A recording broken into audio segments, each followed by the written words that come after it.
안녕하십니까. JTBC 8시 뉴스입니다. 지난 14일 임시 공휴일부터 시작된 사흘 연휴 어떻게 보내셨나요? 오후 들어 소나기가 내리기도 했는데요. 막바지 연휴와 여름을 즐긴 시민들의 표정을 권대성 기자가 취재했습니다. 광복 70주년을 기념하듯 나랏꽃 무궁화가 활짝 피었습니다. 연분홍과 순백색은 물론 푸른빛이 감도는 색깔까지 180여 품종의 무궁화가 사람들의 눈길을 사로잡습니다. 빨간 적색의 속에 빨간 심이 있죠. 그래서 적단심이라고 합니다. 적단심. 이 우리가 무궁화 중에서도 많이 보는 그 꽃이죠. 시민들은 무궁화의 생명력을 새삼 알게 되면서 나랏꽃의 의미를 되새깁니다. 100일을 핀다고 하셨는데 그게 아니고 자꾸 이렇게 하루 저녁 피어서 떨어졌다가 다시 옆에 순이 올라와서 자꾸 핀다는 걸 그런 사실을 알게 되었습니다. 모처럼 온 가족이 함께하는 자연 속 캠핑. 북적대는 피서지와 달리 한가로움과 여유가 묻어납니다. 연휴가 끝나는 아쉬움을 뒤로하고 차분한 마음으로 일상으로 돌아갈 채비를 서두릅니다. 내일부터 휴일이 끝나니까 좀 서운하긴 한데 그래도 여기 와서 즐거운 가족들하고 시간을 가졌기 때문에 미련 같은 건 없습니다. 전북은 오늘 하루 종일 구름이 많이 끼고 오후 들어서는 소나기가 내린 가운데 도심에서 가까운 계곡과 하천 등에는 막바지 피서객의 발길이 이어지기도 했습니다. 여름 휴가지 1위로 꼽히는 전주 한옥마을에는 사흘 황금 연휴의 마지막을 아쉬워하듯 오늘도 전국에서 몰려든 관광객들로 북적였습니다. JTBC 뉴스 권대성입니다. 내년 9월 전북 혁신도시에 들어설 기금운용본부의 주차 공간이 크게 부족해 주차 대란이 우려됩니다. 기금운용본부 신축공사 감리단장은 기금관에 600명, 기숙사에 60명 등 모두 660명이 근무하게 되지만 주차가 가능한 차량 대수는 147대에 그친다고 밝혔습니다. 전라북도는 주차 공간이 크게 부족해 내년 9월 입주 후 주차 대란이 우려된다며 주차 공간의 확대를 촉구했습니다. 정부가 올해 안에 임금 피크제를 모든 공공기관에 도입할 계획인데요. 임금 피크제를 도입하면 전북에서는 내년에 270여 명을 새로 채용하게 되지만 노동계가 크게 반발하고 있습니다. 정원익 기자의 보도입니다. 한국국토정보공사는 내년부터 임금 피크제를 도입하기 위해 노사 협상을 준비하고 있습니다. 정부 계획의 핵심은 정년을 앞둔 직원들의 임금을 줄여 그 예산으로 신규 인력을 채용하겠다는 겁니다. 기획재정부는 내년에 140명을 이 예산으로 뽑도록 국토정보공사에 요구하고 있습니다. 국토정보공사가 원래 내년에 뽑을 계획 인원의 2배가량입니다. 현재 정부에서 요구하는 그런 내용을 적극 수렴을 해가지고 저희도 내년도에 140명 내의 인원을 갖다가 지금 채용할 계획을 좀 갖고 있고요.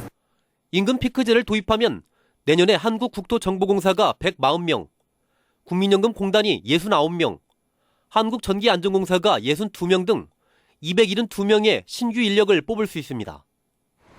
관건은 임금 삭감 비율과 삭감 대상자 선정입니다.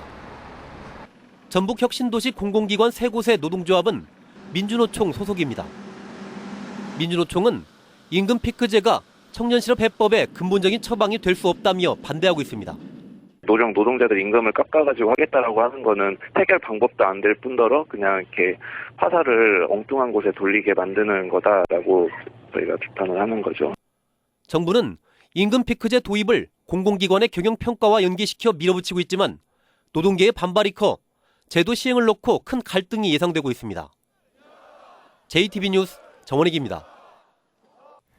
전주시 체육시설 이용료가 내일부터 오릅니다. 전주시는 배드민턴장 이용료를 1,000원에서 2,000원, 인라인 롤러스케이트장 이용료를 1,000원에서 1,500원으로 올린다고 밝혔습니다. 수영장 이용료는 한 달 5만 원에서 6만 원으로 인상됩니다. 농민들의 노후 안정을 위해 도입된 농지연금의 가입 실적이 꾸준히 증가하고 있습니다. 시중금리가 떨어지고 연금 수령액도 늘어나 노후 대책으로 주목을 받고 있습니다. 정윤선 기자입니다. 76살 이공명 씨는 2년 전 농지연금에 가입했습니다. 논 4,000제곱미터를 담보로 매달 100만 원을 받고 있습니다. 이공명 씨는 당시 노후 생활비가 필요했지만 땅값이 떨어지고 팔리지도 않자 농지연금을 선택했습니다. 지금은 이율이 늘고 낮고 돈도 없고 또 그래서 이제 그것을 참 고민을 했었는데 사실상 그 노후 대책에 상당히 효과가 있더라고요. 전북의 농지연금 지급 금액은 해마다 꾸준히 증가하고 있습니다. 2013년 15억 원에서 지난해 18억 원, 올해는 21억 원을 넘어섰습니다. 올해 가입 건수도 1년 전보다 14%포인트 늘었습니다. 가입자가 늘어난 가장 큰 배경은 연금 수령액의 기준이 되는 감정평가 방식이 개선됐기 때문입니다. 공시지가와 감정평가액 가운데 높은 쪽을 선택할 수 있고 감정평가 인정액도 올해부터 10% 늘어 가입자가 받는 연금도 증가했습니다. 감정평가액에 처음에는 70% 했다가 2015년부터 80%까지 적용을 했기 때문에 본인 수령액에 상당히 영향을 받기 때문에 노후 대책에 상당히 도움이 되지 않을까 지금 생각이 되고 있고. 기준금리가 1%인 상황에서 이자 수입이 계속 감소하기 때문에 농지연금을 통해 노후 대책을 찾으려는 농민들의 관심이 커지고 있습니다. JTB 뉴스 정유정입니다. 전북의 결식아동 급식 단가가 전국에서 가장 낮은 것으로 나타났습니다. 보건복지부가 지난해 전국 자치단체의 급식 단가를 조사한 결과 서울의 결식아동 급식비는 한 끼당 4,000원에서 5,500원으로 전국 최고였지만 전북은 3,000원에서 3,500원으로 전국 최저 수준이었습니다. 이는 전라북도 자치단체의 재정난이 심각해 빚어진 현상으로 풀이되지만 낮은 급식 단가로 아동들의 영양 부족이 우려됩니다. 전라북도 결식아동은 약 2만 5천여 명으로 연간 급식비는 164억 원으로 추산됩니다. 정부가 교육 교부금을 배분할 때 학생 수 비중을 확대하는 내용의 시행령을 입법 예고했습니다. 이럴 경우 학생 수가 적고 소규모 학교가 많은 전북은 큰 폭의 예산 감소가 불가피한데요. 가뜩이나 어려운 교육 여건이 악화되고 농촌 공동체 붕괴마저 우려되고 있습니다. 보도에 조창현 기자입니다. 전북교육청은 올해 830억 원의 어린이집 누리 예산을 지원했습니다. 지방채 발행을 포함해 쓸 수 있는 모든 예산을 동원해 간신히 지원금을 맞췄습니다. 하지만 내년엔 전북교육청의 누리 예산 지원이 현실적으로 불가능합니다. 올해 대비 내년 예산이 최소 700억 이상 줄어들 것으로 예상되기 때문입니다. 예산 감소의 가장 큰 원인은 교부금 산정 방식 변경입니다. 지금까지 학교 수에 가장 많은 비중을 두어 예산을 배정했는데 내년부터는 학교 비중을 줄이고 학생 수 비중을 크게 높이기로 했습니다. 이럴 경우 소규모 학교는 많고 학생 수가 줄고 있는 전북은 최악의 상황으로 내몰릴 수 있습니다.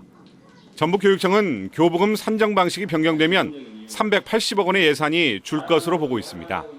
학교 현장의 교육활동 지원이라든지 시설 개보수 부분에서 상당한 타격이 있을 것으로 보이고요. 더구나 이제 이걸로 인해서 시도 간의 교육 불평등이 심화될 것으로 보입니다. 정부는 또 학생 수 60명 이하 소규모 학교의 통폐합 인센티브도 높였습니다. 전북의 소규모 학교는 277개로 전국에서 네 번째로 많습니다. 예산을 통해 사실상 강제적 통폐합을 유도하겠다는 것인데 농산어촌 공동체의 붕괴마저 우려되고 있습니다. 정부가 정책적으로 소규모 학교를 찾고 통폐합을 지금 현재 진행하고 있는데 이런 것들은 결국 지역 공동체를 무너뜨리는 역할이고 지역 공동체가 오히려 활력을 잃어가는 굉장히 불합리한. 정부는 재정 자립도가 낮은 시군은 교육 경비를 보조하지 말라는 지침을 내리는 등 예산을 무기로 전방위적 학교 통폐합을 밀어붙이고 있어 앞으로 논란과 갈등이 커질 것으로 보입니다. JTB 뉴스 조창현입니다. 앞으로 성폭력 범죄를 저지른 교원에 대해서는 원칙적으로 파면과 해임 등의 중징계가 적용됩니다. 교육부는 교육공무원 징계 규칙을 개정해 성폭력 범죄를 저지른 교원의 징계를 강화하고 수업에서 원칙적으로 배제하며 발견 즉시 직위를 해제해 피해자와 격리시키기로 했습니다. 또 학교 내 성폭력을 고의로 은폐하거나 대응하지 않으면 최고 파면까지 징계하도록 했으며 관련 징계 의결 절차 기간도 60일에서 30일로 단축했습니다. 전주생물소재연구소가 국내에서는 처음으로 청국장을 활용한 유산균 제조 기술을 개발했습니다. 전주생물소재연구소는 순창 청국장 분말로 유산균 제품을 만드는 기술을 국내에서 처음으로 개발해 전주의 민간업체에 이전했다고 밝혔습니다. 기술을 이전받은 업체는 조만간 유산균 제품 생산에 들어갈 예정입니다. 익산시가 가람 이병기 선생의 유물을 기증받습니다. 익산시는 오는 2017년 완공 예정인 가람 시조문학관의 운영을 위해 오는 12월까지 개인과 기관, 단체가 소장하고 있는 가람 선생의 관련 자료를 기증받기로 했습니다. 가람 시조문학관은 38억 원을 들여 생가터 옆에 지상 1층, 지하 1층 규모로 신설됩니다. 익산경찰서는 오늘 새벽 0시 10분쯤 익산시 여산면 43살 이모 씨의 집에서 이 씨를 흉기로 찔러 숨지게 한 혐의로 44살 김모 씨를 붙잡아 조사하고 있습니다. 경찰 조사 결과 김 씨는 숨진 이 씨와 민사소송을 벌이다가 패소한 것으로 드러났습니다. 임실경찰서는 오늘 새벽 0시 15분쯤 임실의 한 음식점에 불을 질러 음식점 주인에게 화상을 입히고 100제곱미터를 태워 2,500만 원의 재산 피해를 낸 혐의로 58살 A 씨를 붙잡아 조사하고 있습니다. 경찰은 A 씨가 채무 관계로 음식점 주인과 다투다 불을 지른 것으로 보고 있습니다. 날씨입니다. 전북은 오늘 밤과 내일 아침 사이에 서해안과 일부 내륙에 안개가 끼겠습니다. 내일은 대체로 맑고 강한 햇볕이 내리쬐면서 덥겠습니다. 내일 아침 최저 기온은 17도에서 22도로 오늘과 비슷하겠습니다. 낮 최고 기온은 31도에서 33도로 오늘보다 높겠습니다. 당분간 낮 최고 기온이 30도가 넘는 무더운 날씨가 이어지겠습니다. 내일 바다 물결은 0.5에서 1.5m로 일겠습니다. 목요일 오후부터 금요일까지 비가 내리면서 낮 최고 기온도 30도 아래로 떨어지겠습니다.